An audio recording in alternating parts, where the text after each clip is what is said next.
ഇന്ത്യയുമായി വ്യാപാര കരാർ ഉണ്ടാക്കാനുള്ള ശ്രമം തുടരുന്നുവെന്ന് പറയുമ്പോഴും സമ്മർദ്ദം തുടർന്ന് അമേരിക്ക. കേന്ദ്രമന്ത്രി പീയൂഷ് ഗോയൽ ചർച്ചകൾക്കായി അമേരിക്കയിലേക്ക് പോകും. ഇന്ത്യയുടെ നിയുക്ത അംബാസിഡർ അടക്കം ഇക്കാര്യം സൂചന നൽകിയിട്ടുണ്ട്.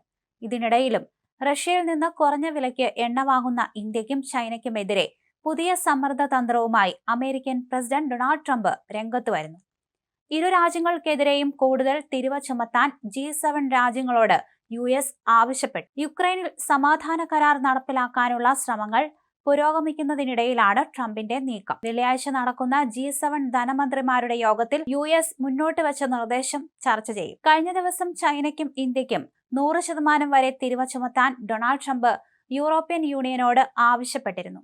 ഇതിന് പിന്നാലെയാണ് G7 രാജ്യങ്ങൾക്ക് മുന്നിലും ഇതേ നിർദ്ദേശം വച്ചിരിക്കുന്നത്. യൂറോപ്യൻ യൂണിയനുമായി വ്യാപാര കരാറിന് ഇന്ത്യ ശ്രമിക്കുകയാണ്. അതും അന്തിമഘട്ടത്തിലാണ്. ഇതിനിടയിലാണ് ട്രംപിന്റെ സമ്മർദ്ദം.